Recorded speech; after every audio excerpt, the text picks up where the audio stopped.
10th class हम कर रहे हैं।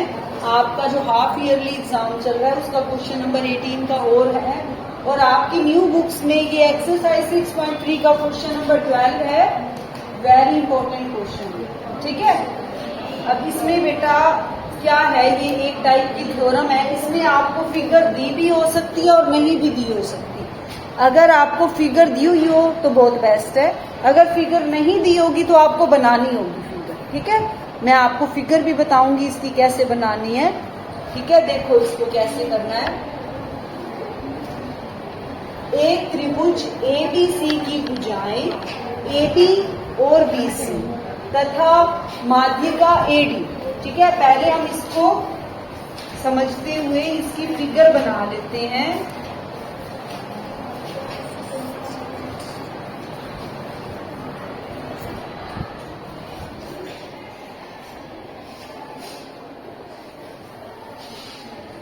ठीक है, दो त्रिभुजें बनानी है हमने एबीसी, और दूसरी त्रिभुज है पी क्यू आर।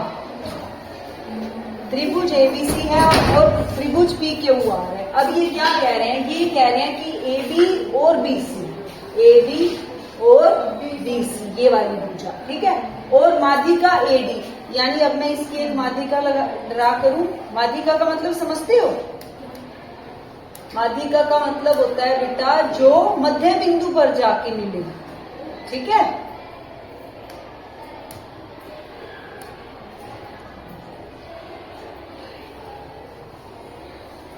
ये जो डी है ना बेटा, ये इसका क्या होगा, मध्य बिंदु, तभी हम एडी को क्या कहेंगे, माध्यिका, ठीक है।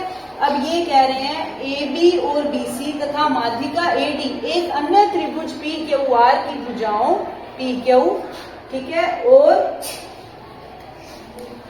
पी क्यू क्यू आर तथा माध्यिका पीएम। अब इसकी माध्यिका हमने क्या लेनी है, पीएम लेनी है, पीएम,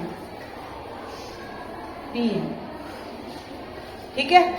ए बी किसके समानुपाती है, हमें क्या दिया हुआ है, बहुत आसान क्वेश्चन है बेटे ये, इसीलिए इसको ध्यान से समझ लो। ए बी जो है वो पी क्यू के समानुपाती है, ठीक है, ए बी बटे पी क्यू। और क्या कह रहे हैं ये, ए बी किसके समानुपाती है, पी क्यू के, बीसी क्यू आर के, तो यहां पर लिखो बीसी बटे क्यू आर, ठीक है।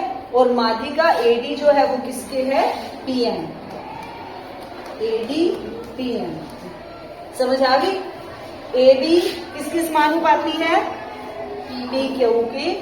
इसको मैं आपको ना अलग कलर से कर देती हूँ, फिर आपको समझ आ जाएगी। ये ए बी है, ये किसके समानुपाती है, पी क्यू की। और बीसी ये सारी है, ये वाली भुजा जो है ये किसके समानुपाती है, क्यू आर के, ठीक है। और ये जो हमारी ये है एडी, ये वाली भुजा, ये वाली भुजा ये किसके समानुपाती है, पी है। आ गई समझ? इसीलिए ए बी किसके बटे लिखी है मैंने, पी क्यू के, बीसी किसके बटे लिखी है, क्यू आर के, और एडी किसके बटे लिखी है, पीएम। क्लियर है यहाँ तक, ठीक है। दर्शाइए कि एबीसी समरूप है पी क्यू आर के। ये एबीसी है पूरी त्रिभुज, और ये पी क्यू आर है। हमें इन दोनों को क्या प्रूव करना है, समरूप प्रूव करना है। अब इस क्वेश्चन में बेटा आप ध्यान से देखो, हमें जो जो भुजाएं दी हुई हैं वो एक तो ये है, ये इसके समरूप है, ए बी किसके समरूप है, पी क्यू के। बीसी किसके समरूप है, बीसी किसकी है, क्यू आर, ठीक है। और हमें दी हुई है एडी, एडी किसके समरूप, ए बी किसके समानुपाती है, पीएम के। लेकिन हमने तो पूरी त्रिभुज लेके आनी है, ठीक है। पूरी त्रिभुज के लिए हमने बेटा 9th में एक रूल किए थे, एक एसएसएस रूल किया था, एक एसएएस रूल किया था। एसएएस रूल में क्या होता है बेटा, बिल्कुल ठीक, साइड एंगल साइड, यानी अगर किसी त्रिभुज की दो भुजाएं और उनके बीच का कोण अगर हम बराबर कर दें प्रूफ, तो वो त्रिभुजें कैसी हो जाती हैं, समरूप हो जाती हैं, ठीक है। अब आप इन दो त्रिभुजों को देखो, इसका और ये बराबर है, ये और ये बराबर है, ठीक है।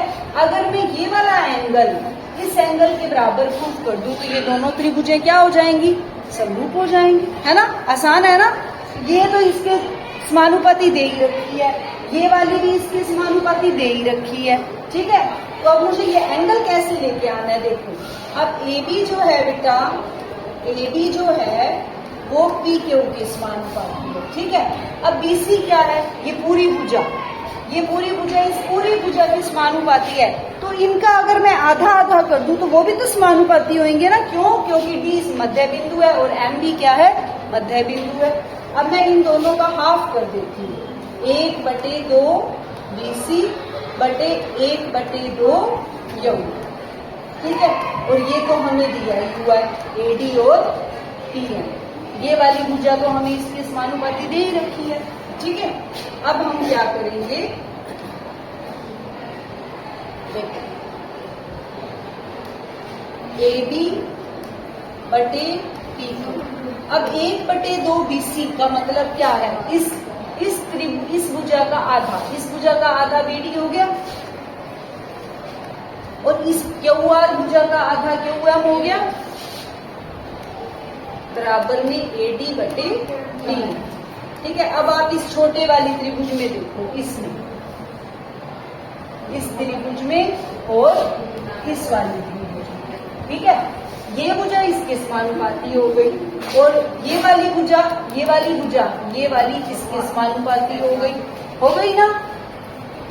अब बेटा आवाज मत करो, ये वाली भुजा इसके समानुपाती हो गई, ये वाली भुजा इसके समानुपाती हो गई, और अब क्या बचा, क्या हमारे पास,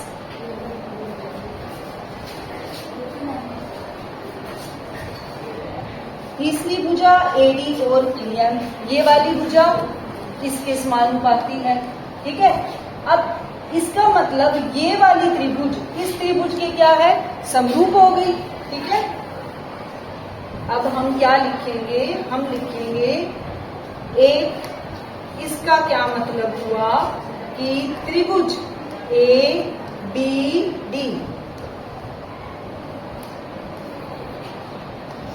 ABD ये वाली त्रिभुज इस त्रिभुज के क्या हो गई, समरूप हो गई, त्रिभुज PQM के किस नियम से, S नियम से। देखो अब इसकी मैंने तीनों भुजाएं एक दूसरे के समानुपाती दिखा दी ना, ये वाली इसके समानुपाती, ये वाली इसके, ये वाली इसके, तो ये वाली छोटे वाली जो बेटा आपकी त्रिभुज है, ये इस छोटे वाली त्रिभुज के क्या हो गई, समरूप हो गई, ठीक है।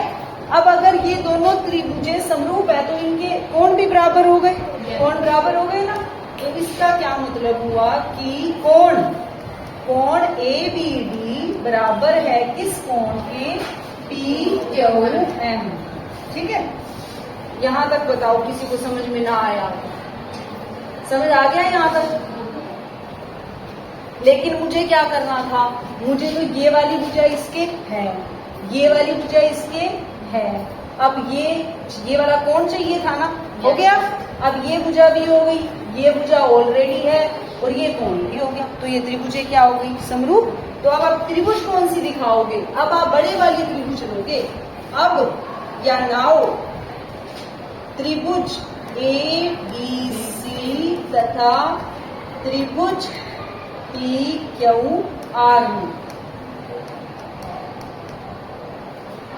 बड़े वाली त्रिभुजों में चले जाओ, AB किसके समानुपाती है, PQ की, और BC किसके समानुपाती है, QR के, ये तो हमें दे ही रखे थे, ठीक है। अब हम क्या ले आए हैं, ये ले आए हैं, तथा